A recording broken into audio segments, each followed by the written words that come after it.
multiples. Ouais. Ah, t'as j'en ai plus. Ouais, d'accord. En gros, ouais, je me déplace énormément en voiture quand c'est en France et j'ai pris pas mal de fois l'avion. Là, dernièrement, j'ai fait 4 mois où j'étais Congo, Burundi, Rwanda. Je suis revenu une journée, j'ai fait la bise à ma mère, à mon père. Je suis reparti en Suède, je suis revenu une journée. Je suis parti au Pérou, je suis revenu une journée. Je suis parti en Chine, je suis revenu une journée. Je suis parti à Bali, je suis revenu une journée. Je suis parti me prendre une semaine de vacances dans la montagne en Auvergne chez mes grands-parents, quoi. Et à un moment, j'ai fait peut-être se poser parce que c'est hyper fatigant et les heures de vol, tout ça, ça paraît, ça fait rêver au début. Et après, ça peut vite être excité. Là, j'ai qu'une envie en fait. Quand je pense à des vacances, c'est juste être chez moi dans mon appart. C'est bizarre, mais tu vois, on me propose Thaïlande, je fais ouais, ça peut être cool, mais plus tard. Après le travail, c'est pas bon. Ouais, non, mais c'est bizarre. Quand je suis dans un aéroport, c'est des petites habitudes en fait. Mais à la fois, c'est cool. À la fois, je me plains pas, c'est vraiment cool, quoi.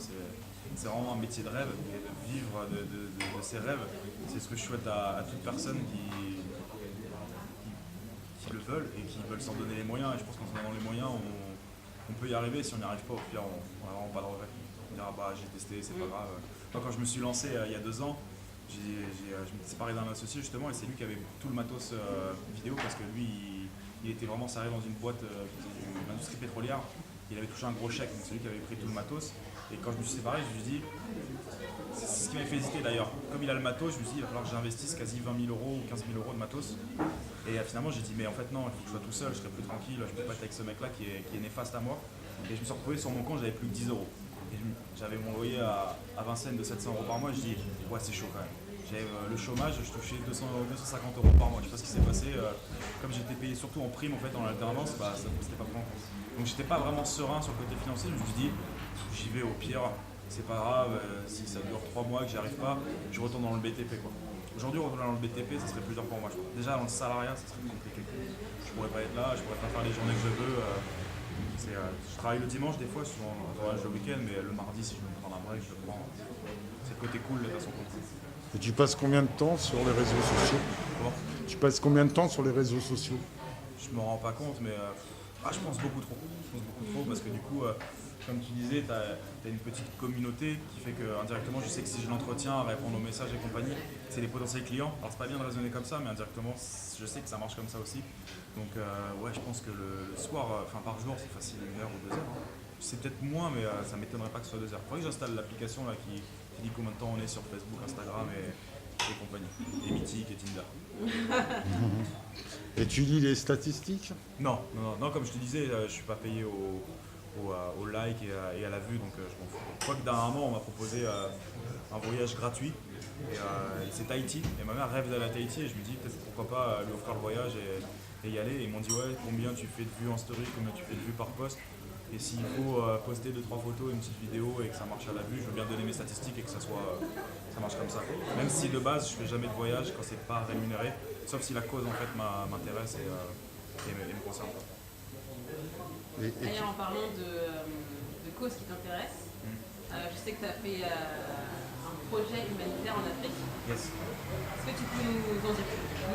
Ouais. Alors, en fait, avec mon pote influenceur Alex Viseo, qui lui, vraiment pour lui, il vide ses likes et des vues et compagnie. C'est celui que vous voyez souvent, je pense, sur les vidéos, un mec avec une chemise bleue, tout le temps habillé pareil. C'est comme un Playmobil en fait, le mec. Et en fait, on a de la chance vraiment d'avoir des métiers de rêve où on voyage quasi 10 mois de l'année, où on gagne parfois des sommes qui sont importantes. Et je me dis, en fait, c'est donner en fait 1 mois de son temps dans l'année dans une cause, c'est un peu rendre l'appareil de cette vie de ouf qu'on a. Et du coup, cette année, en fait, j'avais comme rêve de faire un court-métrage à dimension de solidarité internationale. Donc on a monté en fait un projet, on a levé 20 000 euros de fonds, en fait c'est une boîte d'assurance dans le voyage, Chapka Assurance qui nous a financé ça. Et on a monté plusieurs projets. Donc en Afrique, on était au Congo, dans le Kivu, c'est des zones, je ne sais pas si vous connaissez, c'est des zones qui ont subi 5 millions de morts les 10 dernières années. Donc je sais pas si elle tourne, je crois qu'elle tourne la vidéo de l'Afrique. Donc on a fait des projets de construction, on a construit une école, on a construit un cybercafé là-bas, parce qu'un cybercafé en fait ça permet de générer des revenus à des assos locales qui ne dépendront pas donc de dons ponctuels. Ce qui est un peu ce qui cause les pertes en Afrique, s'ils n'ont pas de sous, ils ne savent pas si l'année prochaine on va leur donner 10 000, 15 000. Là le cybercafé, ils ont un peu de dons, ça permet d'acheter des ballons, des cahiers ou plus à des assos. On a fait donc des dons. On avait un budget de quasi 8 000 euros de dons de kits scolaires pour les enfants. C'était l'équivalent d'1 an en fait, de cahiers, de stylos, un compas, une calculette pour les enfants. Et le but en fait de cette vidéo, donc on aurait pu faire ça, il y en a plein qui se sont dit mais pourquoi vous n'allez pas aider les SDF dans le bois de Vincennes, dans le bois de Boulogne. On s'est dit d'aller en Afrique en fait c'est beaucoup plus parlant, mais en fait le but de la vidéo que je suis en train de monter actuellement, on va la sortir en janvier 2019, c'est de donner en fait envie à toi ou aux gens qui vont la regarder en se disant, en étant personne, parce que moi et mon pote on est personne quoi, on n'est pas Obama et compagnie, on peut arriver à lever 20 000 € en ayant un projet concret et même si c'est rien en fait, fait est mieux que pas fait quoi. Donc c'est de donner envie aux gens de reproduire ce genre d'initiative, que ça soit au fin fond du Congo et risquer sa vie là-bas comme on a fait, on n'y retournera plus, plutôt que ou en bas de chez toi, ça peut être en bas de chez toi. Je me rappelle à l'époque j'allais au bois de Vincennes les 25 décembre au matin, je faisais des gros thermos de café, j'achetais des croissants et des pains au chocolat, et j'ai donné des croissants et du café aux SDF qui étaient dans les bois. Parce que t'avais juste un sourire, c'est rien quoi, j'ai fait du café, j'ai acheté des croissants pour 20 ou 30 balles, mais voilà c'est plus genre nous on est personne et on peut faire des choses et aider à notre petite échelle, même si j'ai appris en Afrique que t'aides les gens mais en fait ça régresse quoi. Donc le film va montrer qu'on a fait plein d'erreurs, mais il faut savoir accepter parce que c'est comme ça, l'Afrique ils se prennent des sous au passage.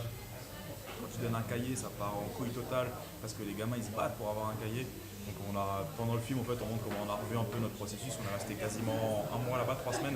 On a fait le Congo, le Burundi et le Rwanda. Donc vraiment les zones qui ont été touchées par les guerres ethniques dernièrement. Et bon, après, encore une fois, il y a plein d'autres zones à aider. Et nous, on ne peut pas faire grand-chose, mais c'est une envie d'aider les gens. Et comment tu montes ton projet? Comment tu le vends? Celui-là en Afrique? Oui. Pour En récupérer l'argent. En fait, Tu passes par un modèle plan? Ouais, on a fait un plan, mais c'est plus qu'on avait des contacts en fait qui étaient prêts à nous aider. Et indirectement, cette boîte d'assurance, chaque assurance, ça leur permet de faire, je pense, une stratégie de com qui dédiabolise un peu aussi les assurances. Même s'ils sont très spécialisés dans le voyage, ils font beaucoup de choses dans l'humanitaire aussi. Mais le plan, non, c'est qu'on est arrivé, on a dit, ouais, on a ce projet-là, nous on veut des fonds, ils ont dit, ok, combien pour l'Afrique, combien pour nous, combien pour vous? On a fait, nous on prend rien, on prendra 0 €, on prendra notre temps, mais tout le budget que vous avez, si vous voulez le mettre, mettez-le, et ensuite on verra ce qu'on peut faire avec. Donc une fois qu'on avait ces sous-là, ils ont dit, ok, on peut vous donner ça, sachant qu'une boîte, elle peut être défiscalisée pas mal, sur 20 000 €, ils enlèvent 8 000 € d'impôt, je crois. Et après, à partir de là, on s'est dit, ok, on a contacté des associations locales dans différents spots, on leur a dit, ok, on a ça pour vous, qu'est-ce qu'on peut faire? Donc nous, on fait des livres, on peut faire une école avec 3 salles. On peut faire un cybercafé avec 10 places. Après, on a été par exemple dans un centre hospitalier qui en fait fait des prothèses et soigne les amputés de la guerre. Il y a encore des mines là-bas où ça explose. Et eux, en fait, ils ont un manque, ils ont une facture d'eau de 300 € je crois par mois. Et donc à l'année, ça fait 3 000 €. Et en fait, dans 2 ans, s'ils n'arrivaient pas à contrer ce manque financier, l'hôpital fermait. Donc qui dit hôpital qui ferme, c'est des centaines de personnes qui ne peuvent pas être amputées. Enfin, encore une fois, à l'échelle de tout ce qui se passe, c'est rien. Mais du coup, ce réservoir à eau, il coûtait 3 000 € et en fait, il permet de rendre dépendant en eau cet hôpital 10 mois de l'année, parce qu'il y a 2 mois de sécheresse, donc il n'y a pas d'autre pluie qui arrive. Et du coup, voilà, c'est des choses bêtes, mais grâce à ça, en fait, on a pu faire des mini-projets qui étaient un peu aussi pour se mettre. On a pu faire une école avec 15 salles de classe. C'était pour aborder différents aspects, c'est-à-dire l'éducation, la santé, avec le cybercafé, tout ce qui est génération de revenus un peu automatiques et l'entrepreneuriat, parce qu'en Afrique, je pense que leur gros problème, c'est qu'ils pensent plus à aller, en fait, en ayant discuté avec eux, en France ou en Europe ou aux États-Unis, plutôt que de se dire que en fait, c'est peut-être leur pays, l'Eldorado, où il y a tout à créer. En fait. Donc ça, ils n'ont pas conscience encore, donc il faut le montrer. Et via des projets comme ça, on sensibilise aussi les populations locales. Voilà, je ne sais pas si je réponds totalement à ta question, j'ai un peu dérivé. Mais... J'avais une question de l'auditeur. Quel est tes prochains gros projets? Mon prochain gros projet, j'ai signé un contrat avec la SNCF, TGV Europe, où je vais faire 4 vidéos pour promouvoir le TGV à destination européenne. Une sera avec des influenceurs business, une autre avec mon pote Alex, où on va aller marcher sur un glacier en Suisse, mais juste le but c'est de montrer, prends le TGV, va de toi, il va te faire un week-end sur un glacier. Je vais peut-être faire une vidéo avec un mec qui fait de la cuisine un petit peu, il s'appelle Jean Humbert, je crois, c'est un cuistot apparemment, connu. Il est connu ou pas? Pour faire de la cuisine, vaut mieux. Ouais. Et ça en projet, et j'ai l'Afrique à monter, c'est un boulot énorme, parce que j'ai jamais fait de format 1h30. 1 heure, et ça sera disponible où d'ailleurs? Alors on va faire une avant-première sur Paris et peut-être une sur Marseille dans le sud en cinéma, donc on va inviter ceux qui ont participé de près ou de loin au projet. Et ensuite, normalement, le lendemain de l'avant-première sera disponible sur YouTube. Donc le but de YouTube, c'est que ça soit partagé.